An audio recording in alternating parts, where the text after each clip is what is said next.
Hello, this is Kris Nelson. Today is the 28th of March, 2014, and I will be reading the article, The Pleasure Trap. The subheadings are The Pleasure Trap, Obsession with Feel-Good Senses, Survival and Ignoring Truth, Good, Right, Self-indulgence, Aesthetics and Reality Manipulation, a few quotes. So those are the 6 subsections. Many people focus mostly on enjoyment. Everyone wants to enjoy life, to engage in pleasure fulfillment of various kinds.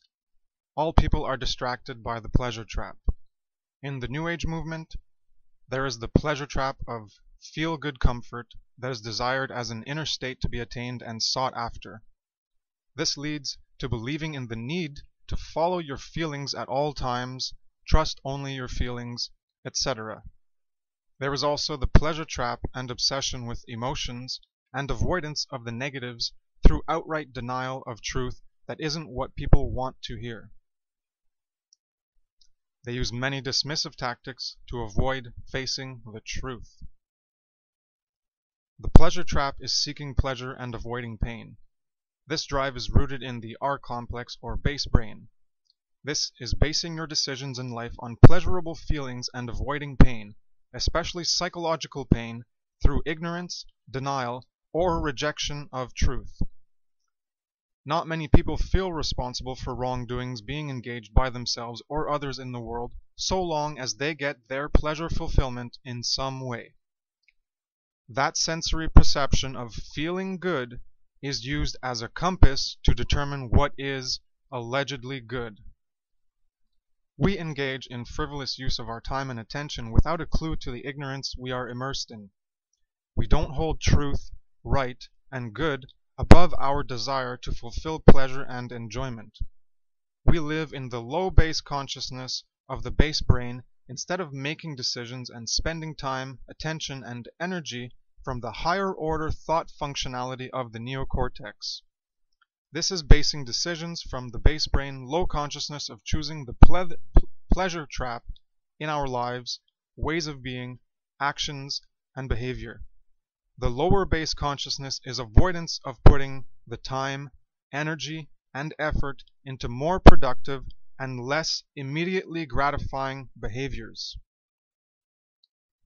Low base consciousness has us seeking pleasurable or easy living, comfort, and feeling good through distractions of entertainment and activities that provide us with enjoyment, and these are usually immediate sensory gratification actions, activities, or events from mental, sensational stimulus to effective internal sensations in our bodies. Low base consciousness is about caring more for the senses, feeling good, comfort, gratification, enjoyment, and pleasures we receive than what is actually right, good, and true for our well-being and the well-being of others. It's true you may not be doing harm by seeking enjoyment over that of seeking an understanding of truth in the immediate present, but a lack of truth being understood, aligned with, and embodied results inevitably into manifestation of more wrong, falsity, and bad. People aren't doing direct harm by watching golf, hockey, other sports, or other television distractions, but their time and attention is directed towards useless, frivolous distractions that will not improve their lives or the lives of others, and only serve to remove time in their daily lives and fill time gaps through paying attention to things that don't matter. Imagine all the time and energy wasted on distractions, and if people used that time wasted to seek truth instead of pleasure, enjoyment, and positive feelings of comfort. Imagine if they instead faced the condition of the world we all share, all the waste and uselessness that we create, and all the resources to substantiate and perpetuate all these useless distractions, to instead face the negative in ourselves. Imagine disregarding the ease and comfort of distractions and recognizing how they aid us in avoiding those truths about our reality we don't want to face.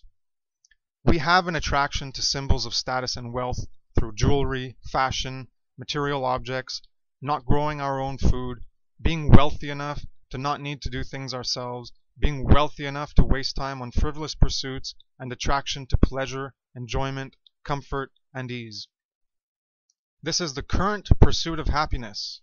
Whatever makes you happy is justified as being engaged in because it makes you happy. Forget about thinking it through and determining the causal links to what consequences arise as a result. It is a status symbol for wealth.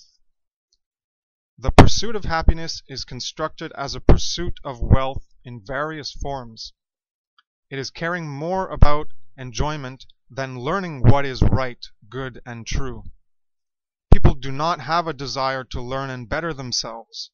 People do not want to figure out how bad things are and face the discomfort until they can understand how to change themselves, to change our reality as a reflection of ourselves, to manifest external conditions in the world that mirror each of us as we better, heal, improve, and change towards truth, love, good, right, morality, natural law, true self, higher will, etc.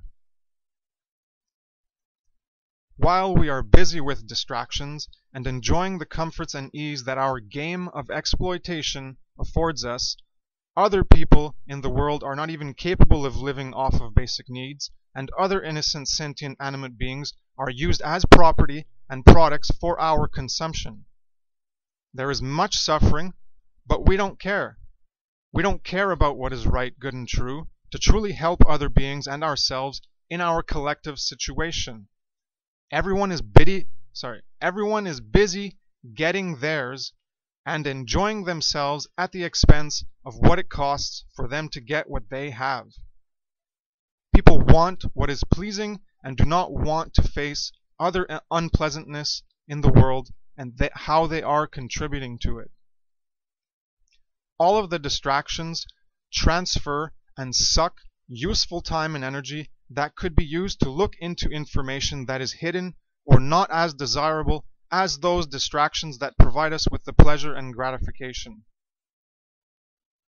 The pleasure trap is focused on pleasure, gratification, amusement, enjoyment, ease, comfort, convenience, satisfaction, and distractions through our senses. This pleasure trap prevents us from developing ourselves in alignment and embodiment to truth, love, good, right, morality, natural law, true self, higher will, etc. Section 2. Obsession with feel-good senses. It doesn't matter that wrongs are still being done by us, that evil is being created by us. It doesn't matter that we are ignorant. We still don't want to learn. We still don't want to face the truth about our actions. Simply enjoy life, have fun, don't worry about evil in the world you are a part of. Simply ignore the truth and have fun and engage in whatever pleases you. We develop attachments to all of these distractions that provide us with these gratifications, enjoyments, and pleasures. The pursuit of truth is a science that requires abandonment of attachment to preconceived beliefs. We need to engage in the science of truth and make truth our religion to guide us in life on the correct path, in the right way of living. I listen to the radio to have some background music of classic rock throughout the day. And in between the music, it is often about self-pleasure and various forms of distraction. There are women traffic announcers that have to speak advertisements for Viagra. Impotence is related to diet. Many people have cured their diseased bodies by going to a healthy plant diet.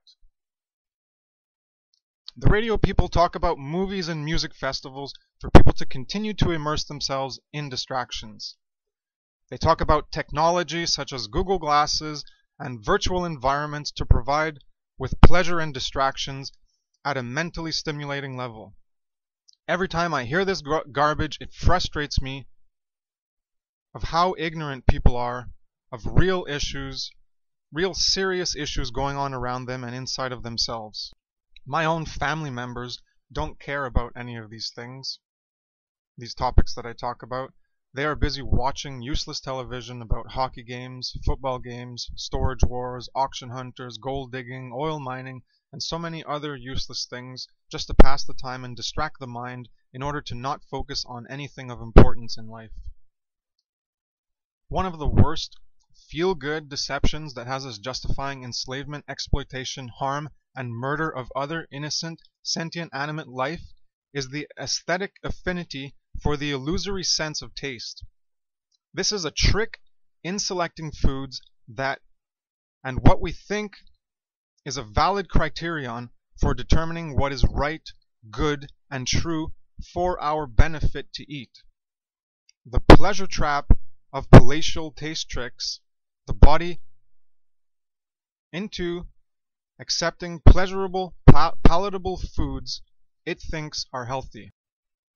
This is the basic method for how we have been accustomed to determine good foods like fruits and vegetables from poisonous ones that would do us bodily harm, and also how food smells, if it is rotten or not, etc.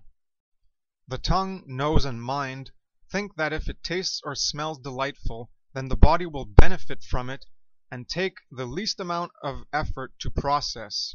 But this is not true. Just look at most of the food we have available. They taste good, they smell good, and they look good. They are attractive in an aesthetic sense on many levels of sensory deceptions, but they are not actually good. Our natural food production has created many deceptions. Comparative anatomy will show you the type of food we are designed to eat according to our biological and physiological nature. When you understand natural law to the core of your being, then you will understand the true foods we are supposed to eat from that unseen spiritual aspect of higher law and will. People are now addicted to feeling good in many ways. They will do many things just to feel good, just to achieve those sensations. They will seek things that make them feel good, even if they are not positive, good, or beneficial for them in the long term, apart from the short-term aesthetic sense illusion of various feelings they induce. Many people come up with excuses, such as convincing themselves that there is only one life to live. Do whatever makes you happy. Do whatever is enjoyable, right? What about health? Who cares? What about truth? Who cares? What about right and good? Who cares? If it feels good, tastes good, satiates desires, then do it. If it feels right, if it feels good, then it is right or good. So just go enjoy, be happy, and live your life based on those illusory, sensory illusions to determine the best course of action to take. It seems many of the ultimate justifications for engaging in behaviors and actions, for focusing attention and time on lower base consciousness, sense fulfillment like eating bad food, is because it tastes good. We are drawn to other feel-good actions, such as engaging in debaucherous sexual perversion, partying, drugs, and other escapism through attachment and dependence on what can be termed plant consciousnesses, and overuse of meditation, or engaging in other actions that are directly participating in overt harm, violence, and wrongdoings in order to support a sense gratification. To be clear, I am not against these healing modalities that I've previously mentioned, if you actually require them for healing, not if you constantly engage in them apart from the healing that you actually do need. Many people are already healed as much as they can from those things, but they do not let go and continue to blind themselves from facing their shadow through the real work of conscious awareness that is done by their own will and hard work, time, energy, effort, dedication, determination, and persistence. Here is something Mark Passio says that speaks similarly from podcast number 129 about using various tools available to us about using various tools available to help us find a way to heal ourselves. So here's the quote. You do not get healed immediately. It's about revisiting that realm, working in that realm, and confronting yourself when it has dropped you back down from the elevator. It's going to the top floor and it has dropped you back down to the ground floor, so now you know where the work is to do upon yourself. It doesn't take you up to the top floor and leave you up there. It takes you to the top floor of the elevator, opens the doors, shows you what's there to see what you have to work toward, closes the doors, and goes back to the first floor and kicks you out. Now do the work to get up there on your own. The last part is the most important to understand. If you need a glimpse to help you heal, okay. But then don't get attached to it. Don't be dependent on it. Do the hard work yourself. The real work needs to be done on the ground, not in the clouds, not in another realm, not in another state of being where you are immersed in feel-good sensations, where you are detached from action in the world. Use the tools if you need help to heal yourself. Then let go of them and do the hard work yourself by developing the courage and willpower to do it on your own. At some point, you have to face the mirror and recognize these things are not actually getting you to face reality honestly.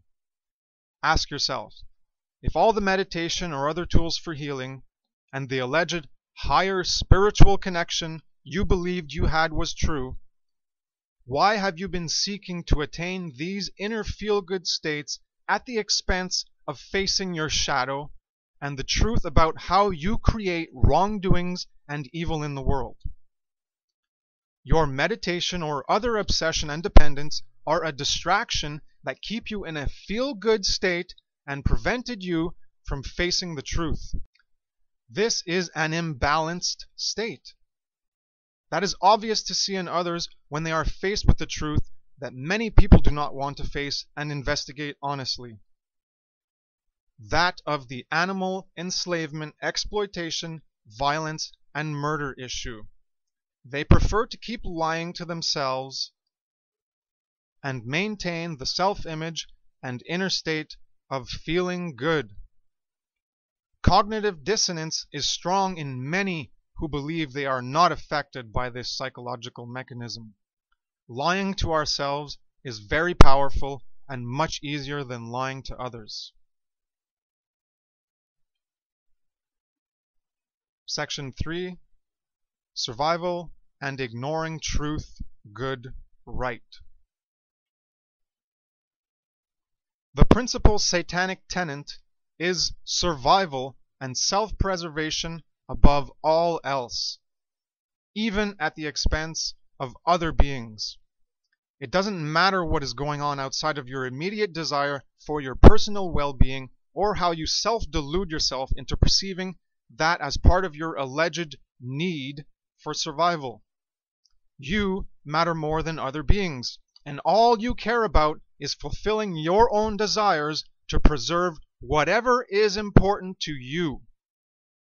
This ranges from taking something from others to promote your own position in life, such as climbing the corporate or career ladder, to murder of an innocent, sentient, animate being to take what they have and get what you want and desire.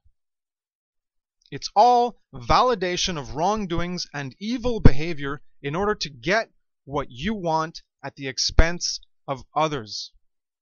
All the while lying to yourself to continue believing in the self-image of yourself as a good person no matter what actions you take. Focusing on your body, on your survival, on your physical pleasure and well-being above that of other sentient animate beings when none of them are doing you any harm is embodying the satanic principal tenet of survival and self-preservation above all else. A New Ager I know doesn't care about the wrongs he does to other innocent sentient beings. He doesn't want to face his behavior in honesty, and has actually told me he is, quote, pure-hearted, with a serious face. When I told him he wasn't, he was sure surprised that someone would dare to tell that to his face. And he tells me he wants to teach me how to enjoy life. Because apparently to him, that is all that matters. Enjoyment, pleasure, etc. He has told me he lives by his feelings, emotions, heart, and not by thought. He is stuck in a divided internal state of conflict and opposition between the mind and heart, between the left and right brain modalities of expressing consciousness. You see how the heart, emotion, feeling doctrine of living can be delusional? Your sensations and feelings can be false and manipulated into having you believe you are not doing any harm, or justify the harm because it allows you to maintain a feel-good inner state and self-perceptual belief system. Choosing to live by mostly following feelings and to feeling good is a highly erroneous, deceptive method of living your life. All I see around me are people who don't care about anything other than their own lives or the lives of those close to them, with enjoyment, sense gratification, and getting what they want in life, no matter what beings are harmed in the process. This is seeking pleasure above that of seeking to know, understand, align, embody, and live in what is right, good, and true. What is not doing harm to innocent life because we can choose to live another way. This is ahimsa. That's A-H-I-M-S-A. The sacred feminine principle of non-violence, doing no harm. It is apophatic, a negative expression of what is right. Some people are generally good with respect to other humans only, while they completely ignore how they are doing harm to other innocent, sentient, animate beings that did them no harm and have the right to a free life. Only truth seekers will be able to traverse the narrow path, the narrow gate. Pleasure seekers will not have the endurance to go the distance. This path takes serious dedication, consistency, and zeal to embody and do aspects of what is good.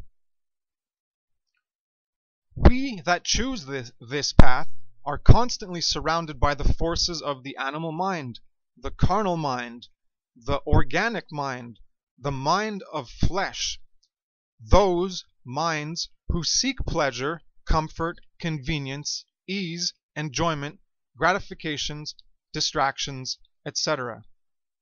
They are relentless and ever present, but so are we.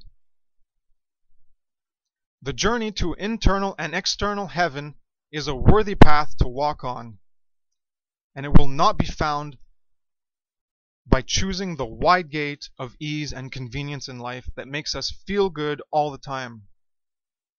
Facing the shadow in full honesty and true self-respect is the beginning of this road to recovery for ourselves, all of humanity, and all of the sentient animate beings we live with. Here is an excerpt from a page by someone who understands right action and not doing harm to other innocent sentient animate beings that have their own lives and are not anyone's property. It's human nature to want to feel that what we're doing is right, proper, and logical. When we're confronted with something that suggests that our current practices are not the best ones, it's uncomfortable. We can either consider that our choices may not have been the best ones, which is extremely disturbing, or we can reject that premise without truly considering it so that we don't have to feel bad about our actions. That's the more comfortable approach. And when we do this by searching our minds for any arguments,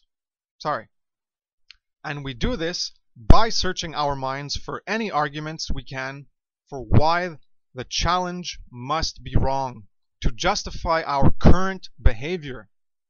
This practice is so common, psychologists have a name for it: cognitive dissonance.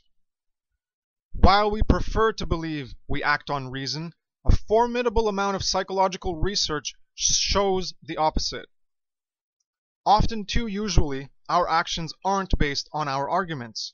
Rather, our actions come first, and then we come up with the arguments to try to support those actions.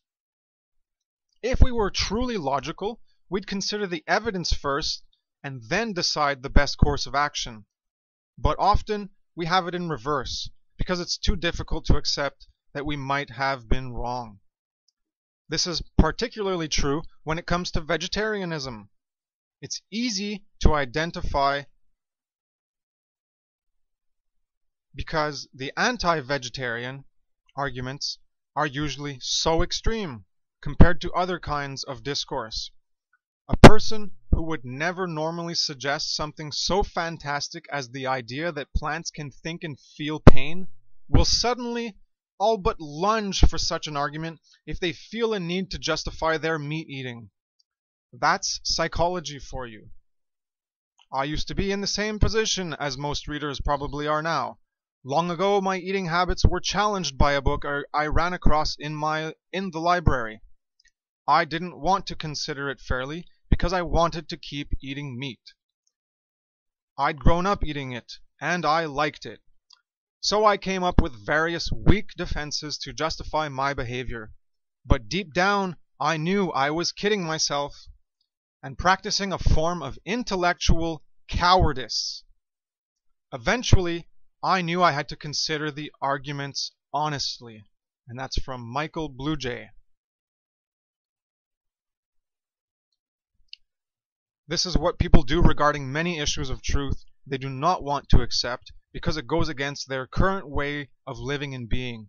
Their current behavior is not aligned with truth, love, good, right, morality, and they cannot face the wrongs they are a part of.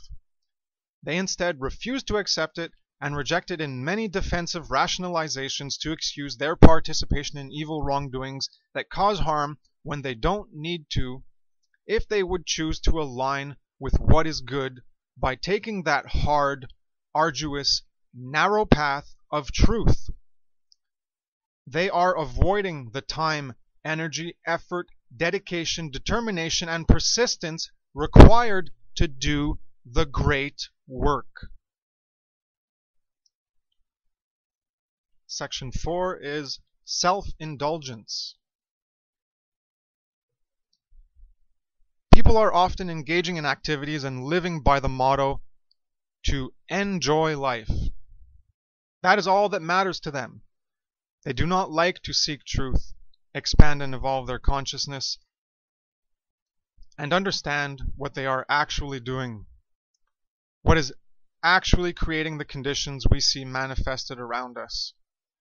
That requires a lot of hard work, the great work, the inner work to know ourselves, our thoughts, emotions, and actions. It is very easy to decide to enjoy the ride and not fully understand how our behaviors manifest and where the motivation, root, causal factors for our behaviors come from. Enjoying life and not caring whether we are actually participating in harm against other beings is the trap to validate our current method of action and behavior in the world that creates our current condition. focusing on enjoying the ride and not caring much about greater truths of how we are participating in wrongdoings allows us to continue to self-delude ourselves into feeling good about ourselves and maintain a self-concept and self-image that we are good people, despite the reality and truth to the contrary that we choose to avoid, deny, ignore, and reject. This obsession of living to enjoy life for oneself is rooted in ego pleasure seeking at the expense of others who suffer as a result of our self-indulgent selfishness to maximize our enjoyment, ease, comfort, convenience, amusement, gratification, and feel-good so-called happiness about where we are at and how we live. There is a myopic view that what feels good is allegedly good, and therefore there are no reasons not to do it. This is an egoic, self-centered, pleasure-seeking worldview. Anything that feels good is acceptable and agreeable because it is equated with what is perceived and assumed to be good. What feels good and what actually is good are different things most of the time. We can easily conclude that we should just feel good all the time, and that is what will bring us the most joyous life and lead to peace and happiness for everyone. But this is not the case. Seeking pleasure and feeling good leads to avoidance of those things we do not want to face in ourselves and in the world. To an extreme, we could conclude that doing narcotics that bring us the most feel-goodness are what we should be doing all the time, but this is not the case. Our obsession and desire to feel good needs to be evaluated in light of what actually is good and what we should be aligning ourselves towards, which is harmonizing with truth, love, good, right, morality, natural law, true self, higher will, etc., and not basing hard choices, decisions, actions, and behaviors on preference for gratification in the 5 sense illusion. The negative ego pleasure trap leads to greed. If you have seen the movie The Hunger Games or the sequel Catching Fire, you will see that pleasure seeking leads to extreme selfishness, greed, and gluttony. In the movie, people in extreme wealth, in a delusional fantasy of selfish living, only caring about their own happiness and feel-good states of being, were involved in the gluttonous practice of gorging on food and vomiting it up again in order to continue to eat more food and repeat the process to satiate their mad desire for palatable pleasure sensational living.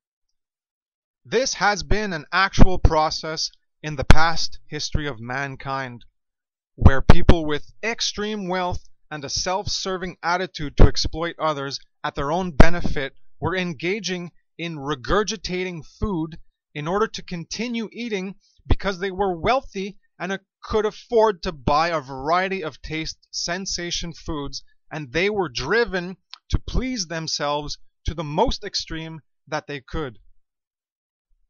Vomiting food you ate in order to continue tasting more food is insanity. Even in our own society, many people are living this way where their illusion of choice in engaging in wrongdoings does not matter because they place themselves and their own pleasure acquisition and attainment above the rights of other beings. All of this pleasure seeking and attainment can give us the illusion of actually feeling good about ourselves because we are in a feel-good state. If we really want to feel good, then we need to actually do aspects of what is good. And this can be done apophatically by disengaging and abdicating from doing harm in our lives. Actually doing good will put us in a true sense of knowing and recognizing that we are being an aspect of goodness in our lives.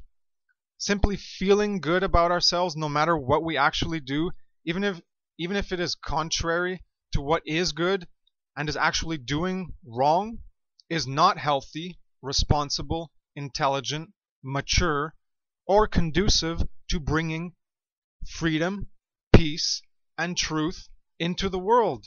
It is a self-deception. Section 5. Aesthetics and reality manipulation. To create and get something to the point of beautification, to make something look nicer to the eyes, you first have to get it to its functional form. Clothes need to be made functional before a progression can be made towards the physical aspect as opposed to the purposeful functional aspect.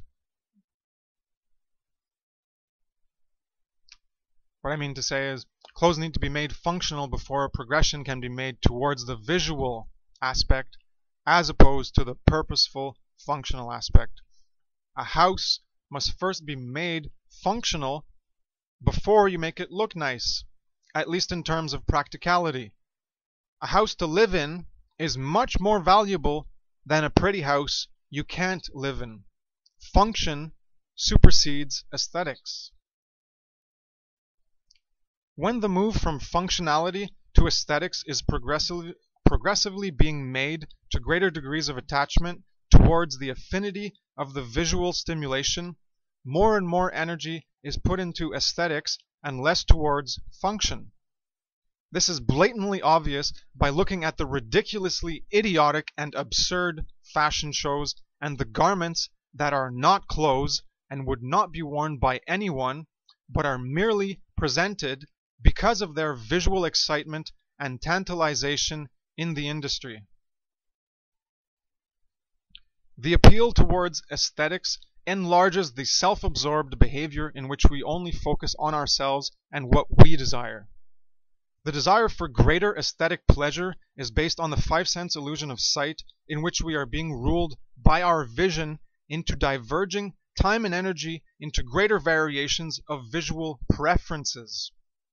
This self-absorption for a more appealing and desirable visual representation can override our care and desire for investing our time and energy into ameliorating and improving our overall life condition and the overall life condition of other people and other beings around us and on the planet that we share.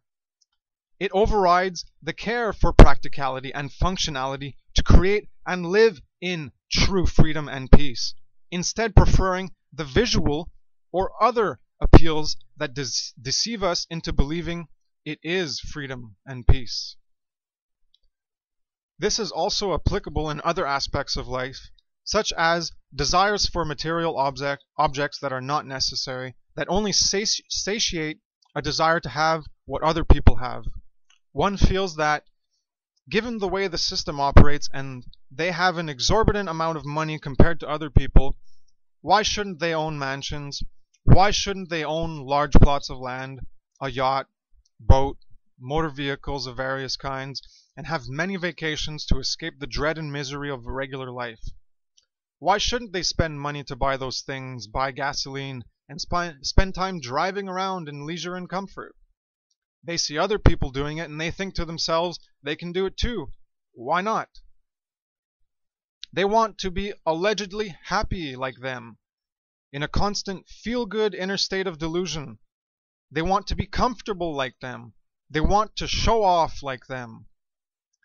If only I had that kind of life, they think. If they have the money as well, why not live luxurious and comfortable lives with entertainment and tantalizing material that gives you so-called happiness from using it? Happiness sought after through material interaction is not true happiness that is arrived from within.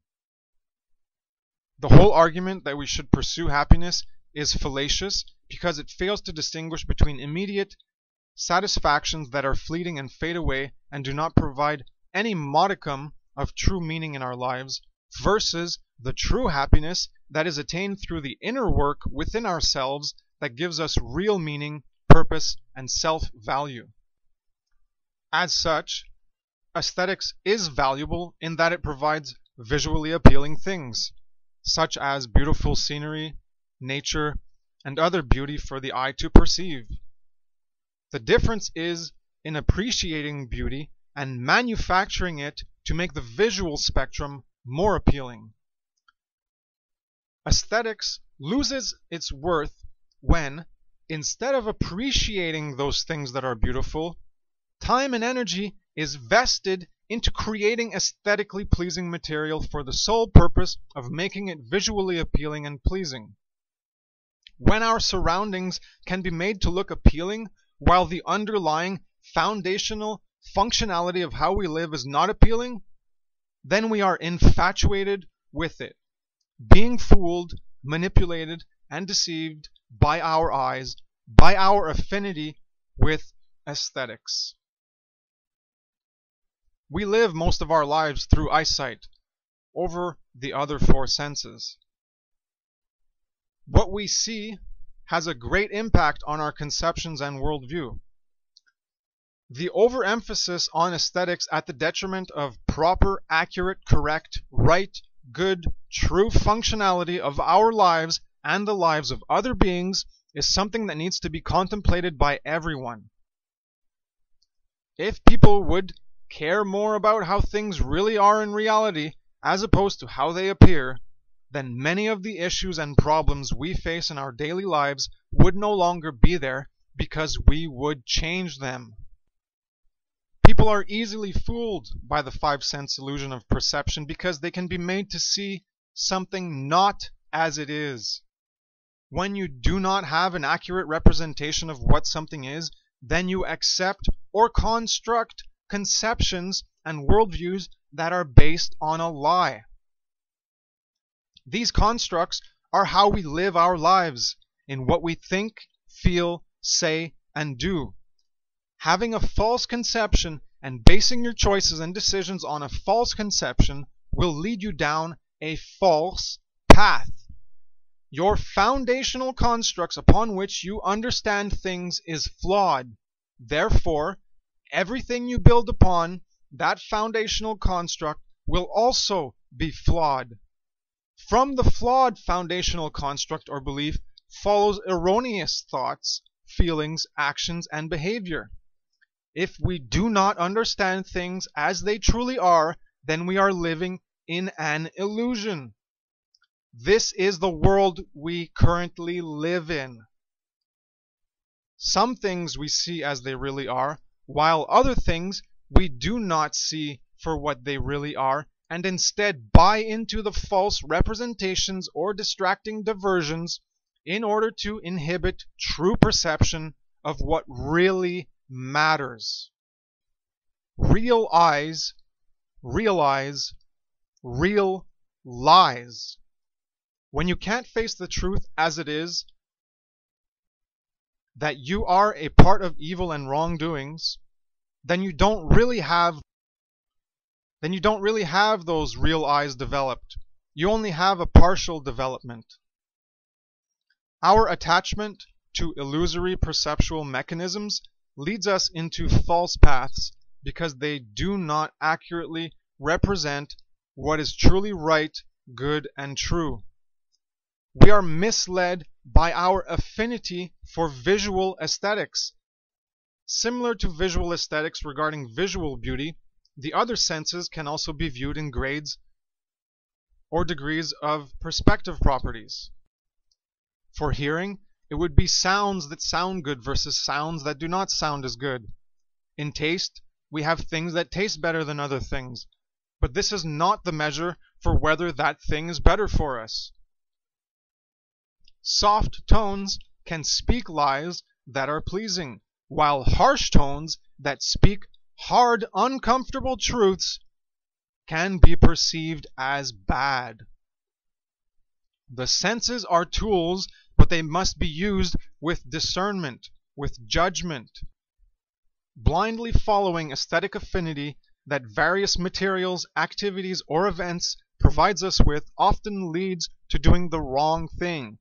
Our affinity for optical aesthetics, auditory aesthetics, tactile aesthetics, olfactory aesthetics, and palatial aesthetics can lead us along the wrong path because we are foolishly using these tools as the sole means of guidance in our choices and decision making. We must look beyond the sensory illusions and look at the overall picture of everything that encompasses a decision and choice that we act upon. Truth is paramount before anything else. Truth reigns supreme. Thinking love comes first while remaining ignorant and immersed in a web of lies.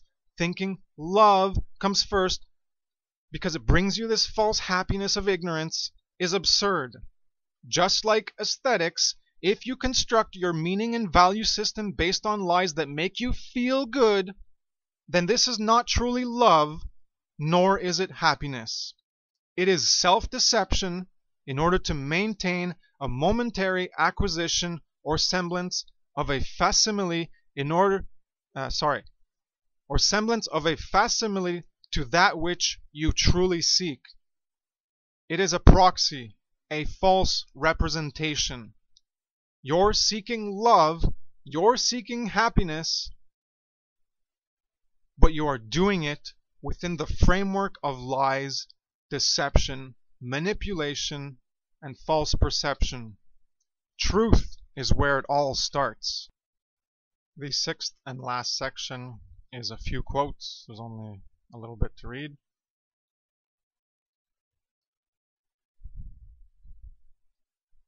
I will end this with a few quotes from a biblical derived site that I do not agree with 100%, but has something important to say about how this feel-good sensory gratification, obsession, deception prevents us from walking the narrow path, entering the narrow gate, doing the hard work, the great work, picking up our own crosses, and walking in the way of truth, love, good, right, morality, natural law, etc. If you are anti-Bible and think I am some gospel bimbo, all I can say is, piss off, you idiot. Truth is contained in many places. Get over your ignorance. So the first quote: men of an organic mindset demand instant gratification with the immediate fulfillment of their carnal appetites. They simply do not possess the moral or spiritual stamina to do as Jesus commanded and fulfill the mandate to pick up their own crosses and travail in the way.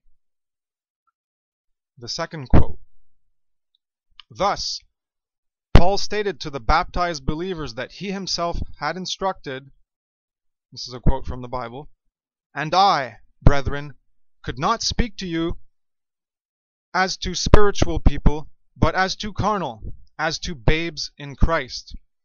I fed you with milk and not with solid food, for until now you were not able to receive it, and even now you are still not able, for you are still carnal. That's from 1 Corinthians chapter 3, verse 1 to 3, from the New King James Bible. And milk and solid food, it's not about milk, it's a parable.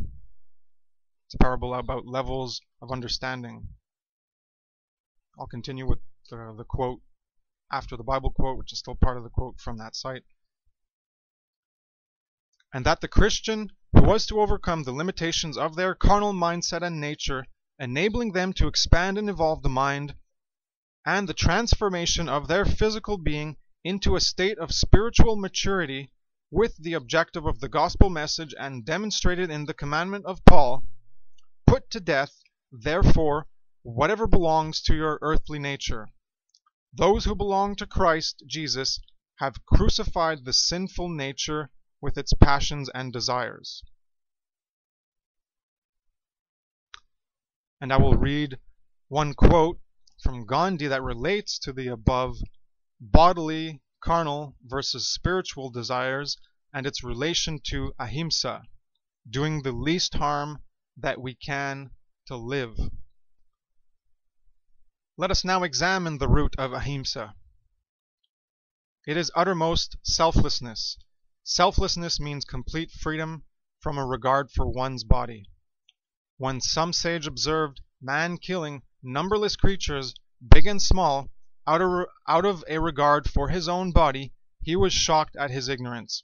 He pitied him for thus forgetting the deathless soul encased within the perishable body, and for thinking of the ephemeral physical pleasure in preference to the eternal bliss of the spirit.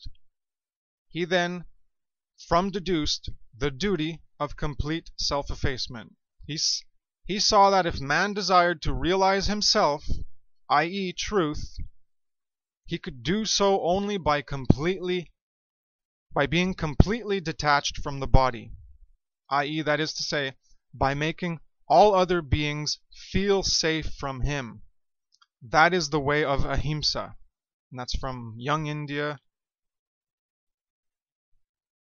April 11th, 1926, pages 384 to 85.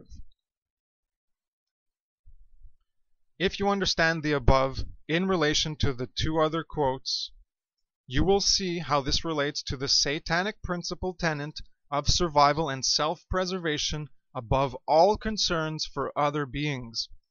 It's not about neglecting the body or fleshly world, but about not being focused on your survival at the expense of others because you deem it valid and justifiable to engage in harm and evil because you believe it is necessary or because you want the pleasure that comes with it. We need to let go of our attachment to the calcified ego and immersion in darkness of doing harm when we can choose to do otherwise, to live and thrive by other means that do not require us to do so. Evolve care, compassion, empathy, conscience, morality, and consciousness. Peace. That's the end of the article, and I put related material as usual. The first one is, as usual, the Truth is Love article. Huge article, lots of important stuff, explains a lot. The next one is the Natural Law Trivium and Levels of Consciousness chart. It has a lot of this well, not the pleasure trap thing, but it has a lot of understanding of natural law and how to align with it and how to create the reality we want. Next one is the synopsis of 25 New Age Deceptions chart, which I take Mark Passio's 10 and I add 15 of my own, and I briefly describe all of them and how they're all deceptions and how they're all deceptions and they're bullshit, and the feel good one is in there. I think it's number 11. It's the first one that I added because it's the biggest one we have to deal with, is this bullshit feel good crap. It's such a manipulation. And then I finally put my latest graphic, Truth, Natural Law, Heaven and Hell, Bible Symbolism, since I read two little parts from a Bible-related site about the pleasure trap. And that graphic is about the alchemical process and climbing the ladder from the carnal bodily, flesh, hell, perdition state, and we climb up through birth, through rebirth, resurrection, and enter the narrow gate, the narrow path, the arduous, hard effort, dedication, determination, and persistence of seeking truth, aligning with it, and embodying it to live it in our lives, and walking the path, and walking the way, walking truth, living it. Not just talking the talk, but walking it. So, I don't really have much else to add. That's the end of the Pleasure Trap article. I hope you've enjoyed it. Until next time, have a good one.